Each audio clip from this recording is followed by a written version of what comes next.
انسانوں میں سب سے بڑا جذبہ، سب سے بڑا موٹیو جنسی ہے۔ اللہ نے بڑی کشش رکھی، مرد میں عورت کے لیے، عورت میں مرد کے لیے، لیکن عورت پیسیو ہے، مزاجن، وہ اقدام نہیں کرتی، آگے نہیں بڑھتی، مرد اقدام کرتا، آگے بڑھتا۔ یہ جو کشش ہے، اس کے نتیجے میں مرد اور عورت کے درمیان بے حجابی گویا کہ آگ پر تیل ڈالنا ہے، آگ بھڑکے گی۔ اسلام نے اس کو روکا ہے، پورا نظام اس کا معاشرتی، ایک بہت بڑا پردہ پورے معاشرے میں ہے، بہت بڑا پردہ، جیسے یہ چھوٹا سا پردہ آپ کو نظر آ رہا ہے نا، ادھر عورتیں ادھر مرد ہیں۔ اب یہ ہے بہت پیاری آیت ہماری خواتین کے لیے قابل غور۔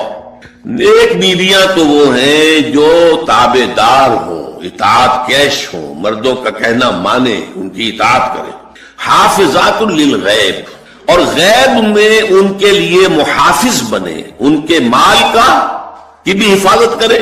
یہ نہیں خیانت کر کے اب شوہر تو گیا ہوا جو چاہو اس کے بال میں سے جس کو میں جو چاہوں دے دوں، نہیں، یہ اس کا مال جو ہے وہ اسی کا ہے، اس کی خیانت نہیں کرے گی، وہ امانت کے ساتھ حفاظت کرے گی، اور اس کے علاوہ اپنے نفس کی حفاظت کرے گی، اس لیے کہ وہ بھی اب شوہر کی امانت ہے۔ اب اس کا جو بھی جنسی معاملہ ہے وہ اس کے اپنے اختیار میں نہیں رہا، اس کو مل کے بزا کہتے ہیں ہماری فقہ کے اندر، کہ در حقیقت اس کا اختیار کامل اب شوہر کے ہاتھ میں آ چکا ہے، اس کے جنسی اعضاء جو ہے وہ شوہر کے کنٹرول میں ہے، مل کے بزا، ملکیت گویا کہ اس کی ہے، لہذا اس میں کوئی خیانت اگر وہ کر رہی ہے تو وہ بھی اس کے خلاف ہو جائے گا معاملہ۔ فالصالحات قانتات، تو نیک بیویاں وہ ہوتی ہیں جو تابع دار ہو، فرما بردار ہو، اور غیب میں یعنی شوہروں کی عدم موجودگی میں جبکہ موجود نہیں ہے حفاظت کرنے والی ہوں، اور وہ حفاظت مال کی بھی اور اس کے ان کا اپنے نفس کی بھی۔ اور یہ کام آسان نہیں ہے، آپ کو معلوم ہے، شوہر کبھی 4 مہینے کے لیے باہر چلا گیا ہے، کبھی 1 سال کے لیے باہر چلا گیا ہے، عورت کے لیے اپنے نفس کو تھامے رکھنا، اپنی جنسی خواہشات کو، فرض کی جوان عورت ہے، اس کی اپنی بھی، اس کی بھی تو نفسانی خواہشات ہیں، تو آسان کام نہیں ہے۔ یہی وجہ ہے، آپ کے علم میں ہوگا کہ واقعہ بڑا عجیب پیش آیا تھا، اس کو بیان کرتے ہوئے شرم بھی آتی ہے۔ حضرت عمر رضی اللہ تعالیٰ عنہ اپنی رات کے گشت میں ایک مکان کے پاس سے گزر رہے تھے، تو انہوں نے سنا کہ ایک عورت جو ہے وہ بڑے درد بھرے الفاظ میں کچھ گا رہی ہے۔ اگر مجھے اللہ اور اس کے رسول کا فرق کا خوف نہ ہوتا تو تم دیکھتے کہ اس وقت میری چارپائی جو ہے چرچرا رہی ہو۔ تو اس پر حضرت عمر جو ہے وہ تنبہ ہوا کہ ہمارے لوگ جو ہیں جہاد پر جاتے ہیں، سال بھر تک واپس نہیں آتے، تو اس سے تو سوسائٹی کے اندر بہت زیادہ جو ہے ایک اندیشہ اور خطرہ پیدا ہو جائے گا۔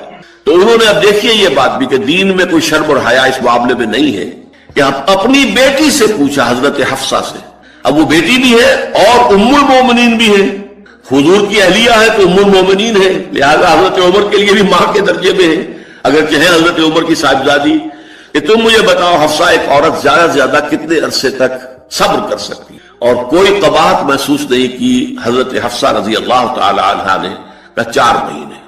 تو پھر انہوں نے یہ آرڈر نافذ کر دیا، کوئی مجاہد 4 مہینے سے زیادہ جو ہے وہ بحث پر نہ رہا ہے، لازماً وہ آئے چھٹی لے کر اور وہ گھر پہنچے۔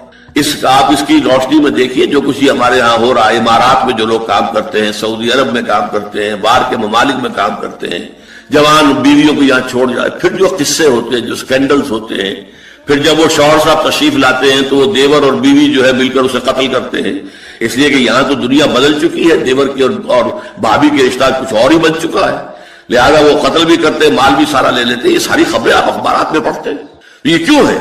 فطرت کے خلاف ایک طرز عمل آپ اختیار کر رہے ہیں، یا تو اپنی فیملیز کو ساتھ لے کر جائیے، یا یہ ہے کہ پھر یہ وقفہ کا جو ہے معاملہ زیادہ، میں سمجھتا ہوں اس حدیث کے بعد جو حضرت عمر کا فیصلہ تھا 4 مہینے کا، اس سے زائد جو ہے باہر سٹے کرنا، اپنے گھر نہ آنا، ایک اعتبار سے گناہ کے درجے کی بات ہو جائے گی۔ علیکم بسنتی و سنت الخلفاء الراشدین المہدیین، تمہارے ذمے ہے میری سنت بھی اور خلفاء راشدین جو ہے میری ان کی سنت بھی۔ انسانی تمدن کا اہم ترین اور بنیادی ترین مسئلہ کیا ہے؟ تمدن کا ایک ہے انسانی زندگی کا مسئلہ۔ انسانی زندگی کا سب سے پہلا مسئلہ وہی ہے کہ جو حیوانی زندگی کا بھی ہے، اپنی مادی ضروریات، پیٹ کھانے کو مانگتا ہے، سب سے پہلے یہی ہے، اس میں کوئی شک نہیں۔ لیکن اس کے بعد جب 2 انسان ملتے ہیں اور اس سے تمدن شروع ہوتا ہے، اس کا سب سے بڑا مسئلہ ہے انسان کی شہوت۔ اللہ نے 2 جنسیں بنا دی ہیں، مرد ہیں، عورت ہیں، اور ان دونوں کے درمیان تعلق سے نسل آگے چلتی ہے۔ اب اس معاملے کو کیسے ہارنس کیا جائے، کیسے منظم کیا جائے، یہ جذبہ بہت پوٹنٹ ہے. جو فرائڈ نے کہا ہے بس میں یوں سمجھیے کہ ذرا زیادہ مرچ مسالہ لگا دیا، ورنہ اس میں کوئی شک نہیں کہ یہ بہت ہی پوٹنٹ جذبہ ہے انسان کا. انسٹنکٹ جو ہے سیکس کا انسٹنکٹ وہ بہت مضبوط ہے، بہت قوی ہے. لیکن جو شے جتنی قوی ہو اتنا ہی اسے پھر جو گھوڑا جتنا منہ زور ہو اتنا ہی اس کو لگام دینا جو ہے وہ آسان نہیں ہوتا، اس کے لیے پھر مشقت کرنی پڑتی ہے. تو اب اگر تو اس سیکس کو اوپن کر دیا جاتا، کھلا سیکس، فری سیکس، آج کل یہ لفظ استعمال ہوتا ہے فری سیکس، کیوس ہوتا، تمدن میں فساد ہو جاتا.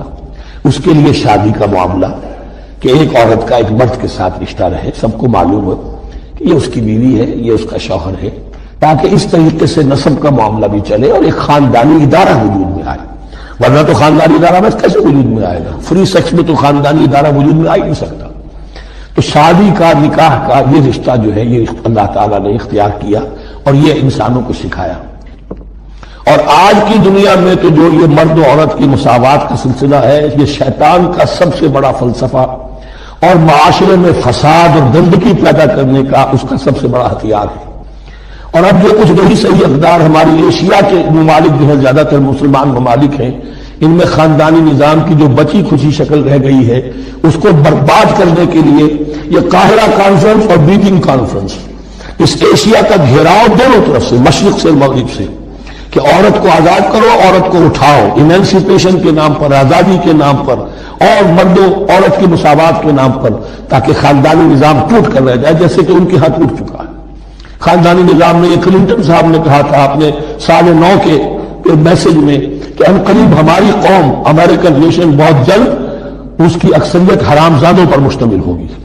Born out of wedlock, وہ کسی شادی کے نکاح کے نتیجے میں کوئی وجود میں نہیں آئے، زنا کے نتیجے میں وجود آئی بھی قوم ہوگی. ون پیرنٹ فیملی رہ گئی ہے، ماں ہی باپ ہے اور وہی ماں ہے، اور وہ دونوں وہ جانتے ہی نہیں.